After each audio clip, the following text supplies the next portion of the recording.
So you're thinking about starting the ketogenic diet.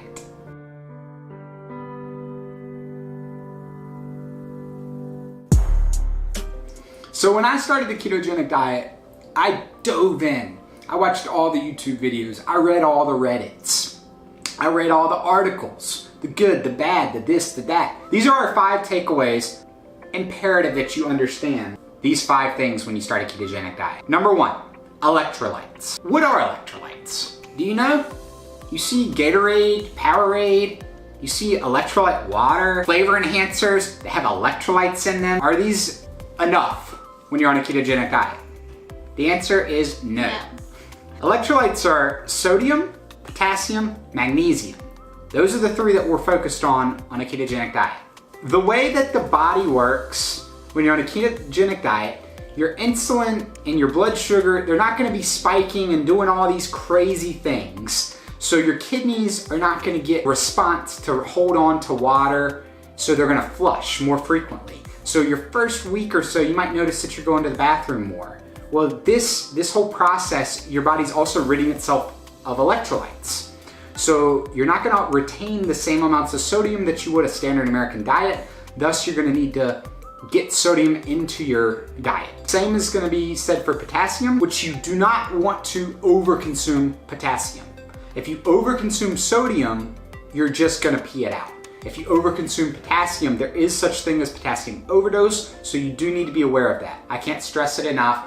Read up. Don't take my word on it. Read about electrolytes. Go to Reddit. Read about electrolytes on the Reddit FAQ page and get your potassium, your magnesium, and your sodium. This is probably the top reason that people fail on keto. They don't get enough sodium and they don't get their proper electrolytes, so they feel like crap and they experience what's known as the keto flu. So the keto flu is that whole cramping, brain fog, lethargic, low energy, that as you adjust from the standard American diet to your body's kind of withdrawing off the carbs, you're flushing your electrolytes, you're not properly replenishing them, you experience the keto flu. So if you want to avoid the keto flu, visit Reddit, visit the FAQ, and read about the electrolytes. Number 2. Carbs are a hard limit. 20 net carbs per day. Within 3 days of 20 net carbs per day, your body will be in ketosis. Guaranteed. But what about these pee sticks? So everyone goes for the ketone test strips. This is smackfat.com. Pee in a cup, you put this strip in, and then it tells you if your body's excreting ketones. They just prove that your body's not efficiently processing the ketones. It's excreting them in your urine instead of burning them up in the cells for energy. These are kind of good early on maybe to see that it's working and that you are experiencing the ketosis transition. But over time, even though you're in ketosis, you got the chart here and your colors are gonna get lighter and lighter and lighter. And a lot of times this is also a hydration thing. If you're dehydrated, you're gonna register higher on this chart. So these are mostly useless, but they do show that you are, I guess, excreting ketones, which can be very reassuring in the early days. So if you need that feedback, then buy them because they're dirt cheap and they do work for that purpose, but they do not track nutritional ketosis. Therefore, most people think, especially people that are keto and fat adapted, they think they're completely useless.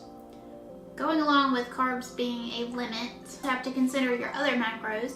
So for us, carbs are our limit, protein is our goal, but we always go with fat being our fuel. So there's keto calculators, again, referencing Reddit, and plug it into MyFitnessPal, and then you got it set. Do that on day 1, and even if you're not tracking, you at least have an idea. And your carbs, 20 net carbs per day. Your protein, you want 0.8 grams of lean body mass. And your fat is for fuel. So your fat is to fill you up. It's for satiety. Precisely that. Number 3, you have to differentiate between there's such thing as good fats, there's such thing as bad fats. Do not let the news tell you what is good fat and bad fat. So if you see something on Facebook that Sherry posted that says that saturated fat's gonna kill you, guess what? It's not. So the science does not support that. And it's been a big misnomer that has been actually generated by the sugar industry. People have been warned for years about the dangers of eating too many saturated fats and the risks they pose for heart disease.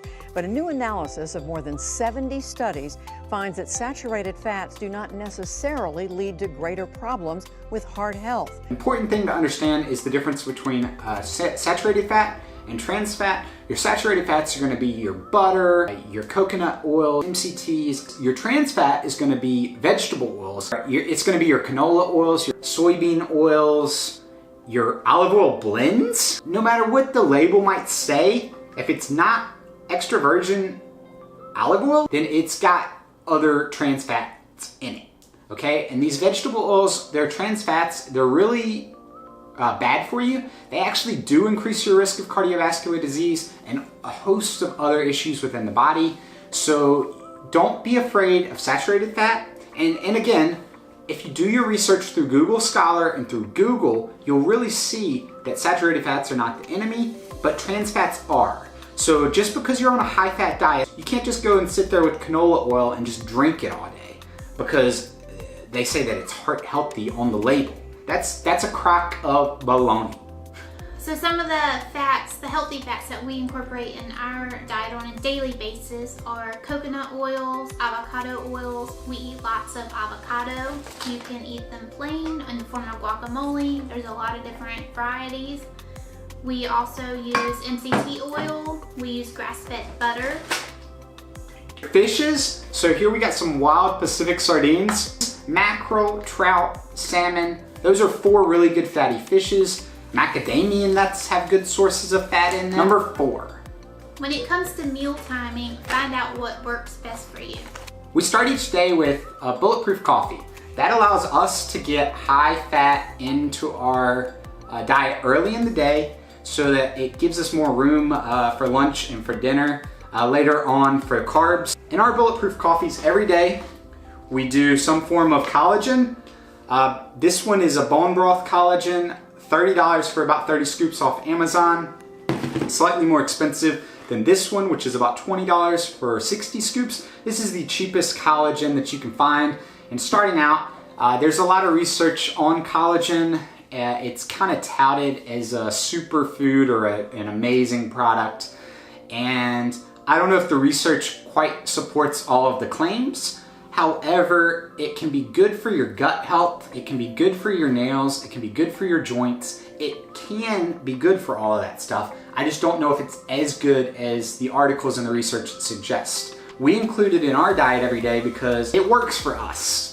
The Venture Keto coffee recipe that we're going with right now is grass-fed butter from Kerrygold.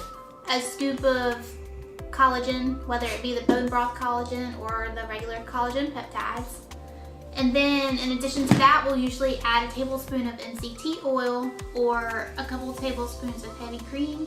And to top it off for flavor, we usually do a teaspoon of cocoa powder and half a teaspoon of cinnamon. Of that, I cannot believe it's not butter stuff. I can't believe it's not butter and the substitute type stuff. They're all made with vegetable oils and they might say heart healthy, but they're not. One of these people that like sweeteners in your coffee, obviously you can add that, but it's not necessary, and the less sweetener you put in your day, probably the better in general. Now we do sweeteners in the form of desserts, keto-friendly desserts and all of that, which is again, knowing yourself. You gotta know who you are and how you work. So does a keto dessert trigger a craving for a real Reese's cup, or does it satisfy that sweet tooth for you? Because if it triggers a craving, cut them all out, because within 10 days, you're not gonna miss it. Like, you're really gonna go through ups and downs as you transition into a ketogenic diet, but you gotta understand yourself. Do keto desserts trigger cravings for you to revert back to your old ways, or do they satisfy you and do they help you embrace and enjoy the ketogenic lifestyle? So that's kind of that's a personal thing. That's the know yourself. We start each day with the keto coffee. For lunch, a lot of times we'll do like a lower carb lunch. For me, having a more traditional job where I have to eat lunch at a certain time per day, I find that having a 250 to 300 calorie keto coffee in the morning paired with a 300 to 400 calorie lunch at work, that usually opens me up to about 1,000 calories for the evening, and that can be used for dinner or keto dessert at night. Or both. Number 5. Don't cheat.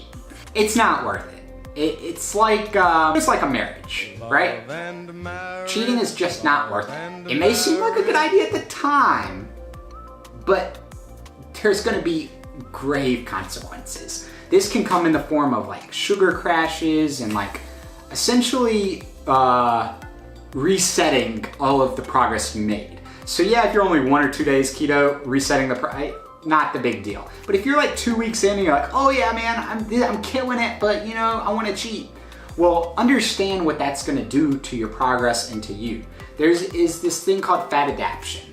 And fat adaptation is this arbitrary, there's no answer to it. It can take 2 weeks, 3 weeks, 4 weeks for people. It can take 5, 6, 7 months for people. But there's no tests that you can do that you know you're fat adapted. It's a complete feel thing. So the important thing in my rule, 90 days not cheating on keto. Now, you can accidentally cheat or get kicked out of ketosis because you did something that you didn't know about, feel like crap the next day, and you got headaches and all of that.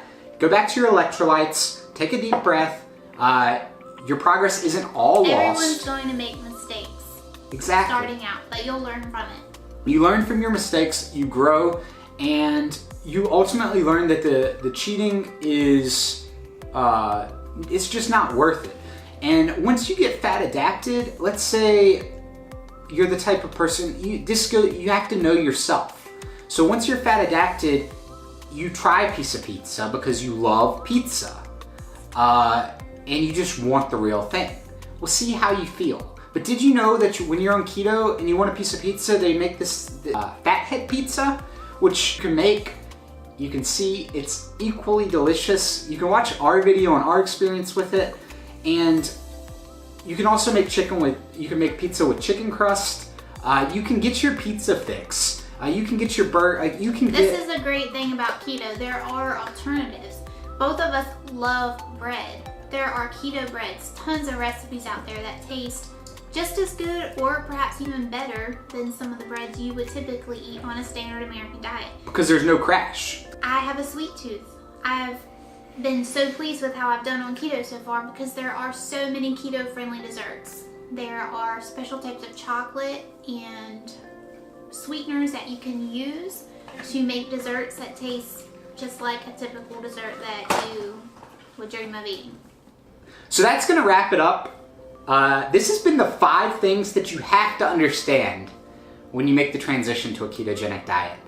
Give the video a big thumbs up if you like it and got anything out of it. If you wanna see more like this, if you wanna see more in depth on any of the things that we talked about, or just more tips to transitioning to a ketogenic lifestyle, let us know in the comments. Consider subscribing because we are gonna keep pumping out the content and we're gonna get better. Just remember, it's not a diet. Keto is a lifestyle, and this is us venturing through it. See you later. We're Venture Keto, and thanks for watching.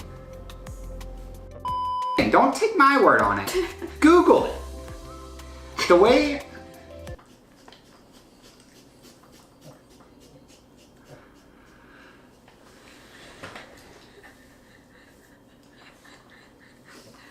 Continue. Never needed no acceptance. All the people talking sound like broken records. I could tell they used to have a dream and they were too afraid to see if they could go and get it.